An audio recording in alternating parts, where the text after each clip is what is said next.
એટલે આ મોરૈયા ગામ અને મારા માટે પણ આ ગૌરવની વાત છે કે આ મોરૈયા એ અમારું ગામ છે અને હું એક ગામમાં આજે આવ્યો છું એટલે મને થોડોક વધારે આનંદ થઈ રહ્યો છે કે અહીં મારા બાપ દાદા રહેતા હતા તો શું કરતા હશે ને કેવી રીતે રહેતા હશે। મિત્રો, જે મુખ્ય ચોક છે ત્યાં બાબા સાહેબ આંબેડકરની આવી પ્રતિમા છે। અહીં એક વાત ખાસ એ નોંધવા જેવી છે કે અહીં જે મુખ્ય વાત લખેલી છે કે શિક્ષિત બનો, સંગઠિત બનો અને સંઘર્ષ કરો। તો આપણે સાચો શિક્ષિત કોને કહીશું? તો જે બાબા સાહેબ આંબેડકરના મત મુજબ જેને સાચા અને ખોટાની ખબર પડતી હોય તો તેને જ સાચો શિક્ષિત કહેવાય છે તથા તેની સામે સંઘર્ષ કરવાની એનામાં ભાવના જાગે અને ત્યારે જ એ સાચો શિક્ષિત કહેવાય છે। અને બાબા સાહેબ આંબેડકરે કહ્યું હતું કે શિક્ષા શેરની કા દૂધ હે, જો પીએગા वो दहाड़ेगा। જ્યારે બાબા સાહેબ આંબેડકરે ગોળમેજી પરિષદમાં જે રજૂઆતો કરી હતી કે જે સમાજ પાસે એનું કોઈ સામાજિક અસ્તિત્વ નથી, એનું કોઈ રાજકીય અસ્તિત્વ નથી અને એનું કોઈ ધાર્મિક અસ્તિત્વ નથી, એટલે જે સમાજની સાથે હજારો વર્ષોથી પશુ જેવો વ્યવહાર કરવામાં આવે છે અને એક માનસિક ગુલામ તરીકે જેને જીવવા માટે મજબૂર કર્યો છે। તો બાબા સાહેબ આંબેડકરે 3 ગોળમેજી પરિષદમાં આપણા જે હક અને અધિકારોની સુરક્ષા માટે જે વાત કરી હતી એ વાત જે પુના કરારના માધ્યમથી એને છીનવી લેવામાં આવી છે।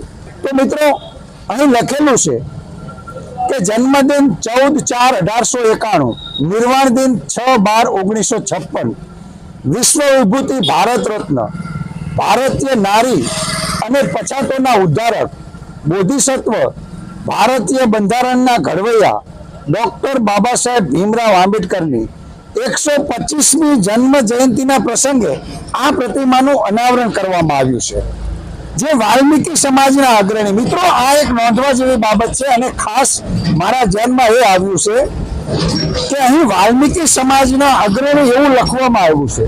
તો મિત્રો, આ બહુ મોટો સંદેશ આપે છે કે વાલ્મીકી સમાજ જે બીના ભાના, કે તમે વાત સાંભળી હશે કે માન્યવર કાંશીરામ સાહેબને જેમણે એનિહિલેશન ઓફ કાસ્ટ નામનું પુસ્તક આપ્યું હતું જે વાલ્મીકી સમાજમાંથી આવતા હતા અને એ પુસ્તક વાંચ્યા પછી કાંશીરામ સાહેબ પોતાનું ઘર છોડે છે, લગ્ન નહીં કરવાની પ્રતિજ્ઞા કરે છે અને બહુજન સમાજ એ જ મારો સમાજ છે એના નારા સાથે કન્યાકુમારી, કાશ્મીરથી આંધ્રપ્રદેશ સુધી સાયકલ લઈ અને પ્રવાસ કરે છે અને આ બહુજન સમાજને જગાડવાનું એક મહાનતમ કામ કરે છે। તો અહીં વાલ્મીકી સમાજના અગ્રણી શ્રી હીરાભાઈ ડાયાભાઈ પુરબિયાના તો મારા લાખ લાખ વંદન છે। એમણે આવી પ્રતિમાનું એમના હસ્તે સ્થાપન કરાવડાવ્યું છે। તો એ તારીખ 14મી એપ્રિલ 2016ના રોજ કરવામાં આવ્યું છે અને નીચે લખેલું છે કે બુદ્ધમ શરણમ ગચ્છામિ અને ગામ મોરૈયા, તાલુકો સાણંદ, જિલ્લો અમદાવાદ, સૌજન્ય સ્વ ચિમનભાઈ કેશવભાઈ ડાભી, માજી સરપંચ શ્રી સમરેશ ગામ મોરૈયા ના સ્મરણાર્થે સમસ્ત ડાભી પરિવાર તરફથી તો આવું અહીં લખવામાં આવ્યું છે। તો મિત્રો, દુઃખની વાત એ છે કે આજે જે સમાજ બેલા ઉપાડવાના કામો કરવા માટે મજબૂર છે, જે સમાજ આજે ગંદી ગટરો સાફ કરવા માટે મજબૂર છે, એના પેટનો સવાલ છે, એના બાળ બચ્ચાનો સવાલ છે। આ મોરૈયા ખાતે આવી પ્રતિમાનું અનાવરણ કરવામાં આવ્યું છે જે બહુ મોટી વાત કહેવાય। તો બાબા સાહેબ આંબેડકરે કહ્યું હતું કે હું હિન્દુ તરીકે જન્મ્યો છું પરંતુ હું હિન્દુ તરીકે મરીશ નહીં અને બાબા સાહેબ આંબેડકર 14 ઓક્ટોબર 1956ના દિવસે દુનિયાની મહાન ધાર્મિક ક્રાંતિ કરે છે અને પોતાના લાખો અનુયાયીઓ સાથે બુદ્ધમ શરણમ ગચ્છામિ, ધમ્મમ શરણમ ગચ્છામિ, સંઘમ શરણમ ગચ્છામિ અને બાબા સાહેબ આંબેડકર પોતાના ગુરુ મહામણિ ચંદ્રમણિ થેરો પાસેથી એ દીક્ષા ગ્રહણ કરે છે અને બુદ્ધિઝમને અપનાવે છે અને બાબા સાહેબ કહે છે કે મેં સંપૂર્ણ ભારત को बौद्धमय बनाऊंगा। તો મિત્રો, બાબા સાહેબ આંબેડકરે જે સામાજિક ક્રાંતિ કરી હતી અને જે મહાર સત્યાગ્રહ, જે અંબાદેવી વૈષ્ણોદેવી મંદિર પ્રવેશ, કાળારામ મંદિર પ્રવેશ અને એમને જે સંદેશ આપ્યો હતો કે તમે એક કીડી ઉપર પગ મૂકી જુઓ, એ તમને ચટકા ભરવા માંડશે અને કીડીની આખી નાત ભેગી થઈ જશે। તમે કાગડાના બચ્ચા પાસેથી પસાર થઈ જુઓ, તમે એના ઘર પાસેથી પસાર થઈ જુઓ, એની આખી નાત ભેગી થઈ જશે અને તમારા પીખડા વેરી નાખશે. તો મિત્રો, આ બાબા સાહેબ આંબેડકરના શબ્દો છે કે આવડો મોટો સમાજ આજે ખાનગીકરણના નામે છેતરાય છે, ભોળવાય છે. ક્યાંક ને ક્યાંક એ મજબૂરીવશ થઈ અને પોતાના બાળ બચ્ચાના હક અને અધિકાર છીનવાઈ રહ્યા છે. ત્યારે બાબા સાહેબ આંબેડકર કહે છે કે પશુ પણ એકત્રિત થાય છે અને સંઘર્ષ કરે છે. તો તમે આવડો મોટો સમાજ અને તમારા હક અધિકાર છીનવાઈ રહ્યા છે, તો તમે હલવાનું પણ નામ લેતા નથી. તો મિત્રો, બાબા સાહેબ આંબેડકરની વાત એ બહુ મોટી વાત હતી. તમામ વડીલો છે, જે ભિન્ન બંધુઓ છે, જે ધર્મપ્રેમી જનતા છે અને સામાજિક અગ્રણીય વડીલો છે, મુરબ્બી છે, એ તમામને મારા લાખ લાખ વંદન છે કે તમે આવી પ્રતિમા અહીં મૂકી છે. તો મિત્રો, હું ભીમ કી આવાજ યુટ્યુબ ચેનલમાં આપ સૌ દર્શકોનું હાર્દિક સ્વાગત કરું છું. મિત્રો, તમને આ ચેનલ પસંદ આવે તો એને સબસ્ક્રાઇબ કરજો અને વિડીયો તમને પસંદ આવે તો વિડીયોને લાઈક કરજો. પરંતુ બાબા સાહેબ આંબેડકરનો જે અંતિમ સંદેશ હતો કે આ સમાજને હું એવી જગ્યાએ પહોંચાડવા માંગુ છું કે સમાજને ક્યારેય કોઈના ચરણ સ્પર્શ ના કરવા પડે.